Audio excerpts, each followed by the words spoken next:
morning. Hey, Chris. Hey, this is Chris. Hey, Chris. Got my coffee. Went to Sheets. This morning, you know, they don't have... They're the only store that... Well, the only store that I frequent that doesn't have their coffee available out in the lobby somewhere or on the sales floor. You have to order it. But I finally learned that if I go to the little ordering thing and order it, I get it much faster than if I pay for it and then depend on a crew member to tell somebody in the back to get it for me. So that has really relieved a lot of exasperation on my part.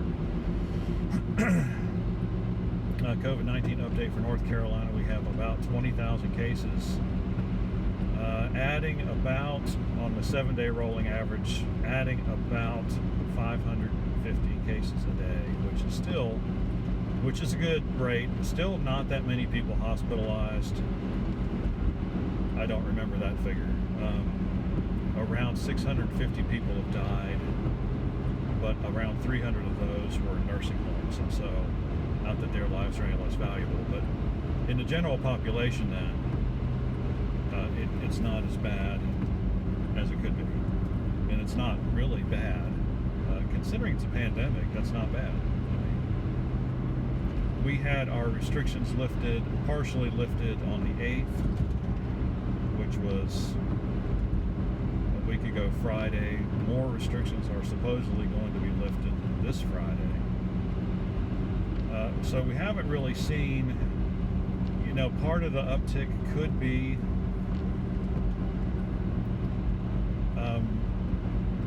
from easing the restrictions, but we're right on that cusp because, you know, it takes 5 days for it to incubate, and then it can take a little while longer for symptoms really to start showing, if at all. And you got to remember that most of the people being tested in North Carolina are sick, or they feel sick, and so if you just want to, you can't just go in and get a test because there's not enough tests. They're rationing out the tests to test those who appear to be sick and who appear to meet all the clinical, or at least most of the clinical criteria for COVID-19. So it doesn't appear, I don't think yet, that we have seen any effect from reducing the lockdown. And I did want to talk about that in a little bit before I get into what I really want to talk about. You know, there were these criteria that the CDC, well, I don't know if the CDC put them out or the Trump administration formulated them. And there were some criteria, like you're supposed to have the case numbers going down and this and that. But, you know, here in North Carolina, we implemented all of the lockdown stuff long before we had a serious problem with the number of cases. And so we really are so far ahead of the curve that kind of criteria for reopening doesn't apply to us, because we didn't, for example, you know, the number of people in New York was so high at the very beginning, and now their cases are coming down, but it's because they didn't do anything right at the beginning of it. You know, they waited 2 or 3 weeks to implement things, and so we did things a lot sooner. And so we didn't have that initial big spike where we can say, oh yeah, now it's getting so much better because we had this big spike and now everything's down. It's like we just didn't have a spike to begin with, and now everything is probably about where it would have been anyway. So I don't think that kind of criticism of states reopening some of their businesses is valid. I think it's just a bunch of people, you know, who are scared.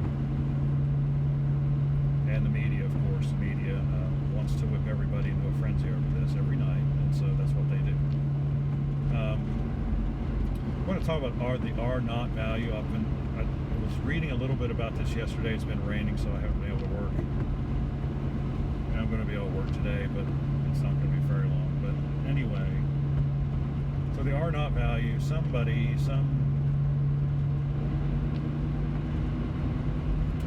I can't remember the name of it. Emergent is in the title, but I can't remember the exact name of some kind of, I think they do statistical analysis rather than actual medical analysis. So they're looking at the numbers, and they're saying, well, the R naught of COVID-19 is actually between 5 and 6, I believe, was the figure. The flu is 1.3.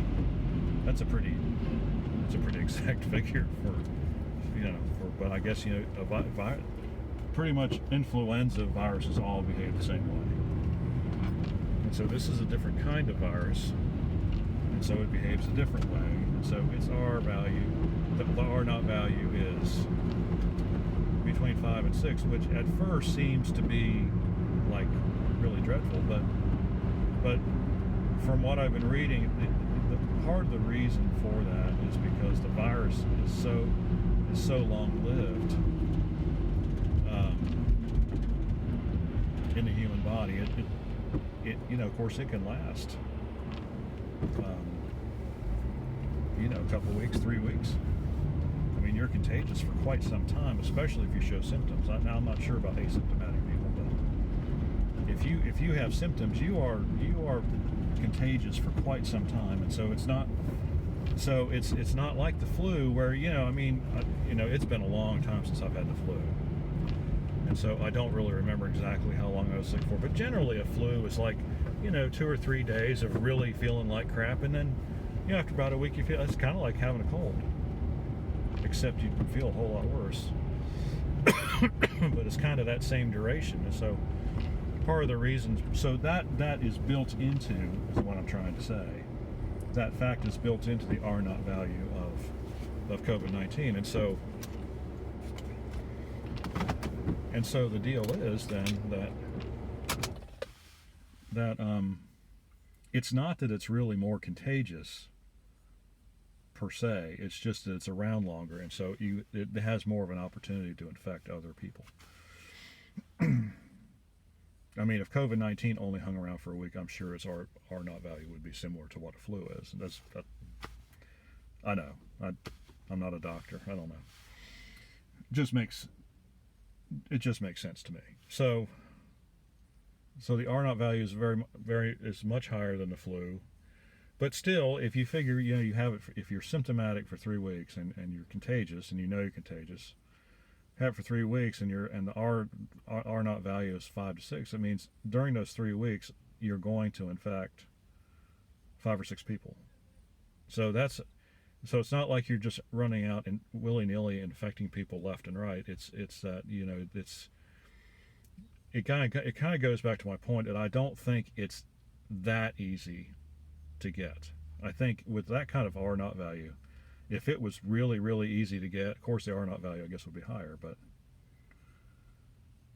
see, I can't find, and the thing that I really don't know is, what is the percentage chance of somebody getting infected by you? What is the percentage chance? It just like in a chance encounter in a store, you walk through their breath or whatever, when you're buying groceries or whatever, or you hug somebody who has it. What are your chances that you're actually going to get it? And that's what I need to find out. So, because if your R naught is 5 or 6 and you only see 10 people and you get 5 or 6 people sick, then that's a big deal. If you see 100 people during that 3 weeks and only 5 or 6 get sick, well, that's not that big a deal. Because the R naught value is really not about.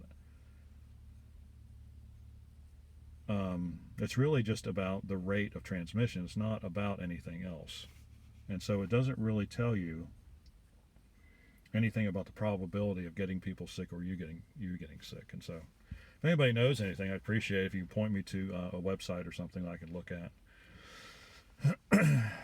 That's what occurred to me yesterday, and so just thinking things through.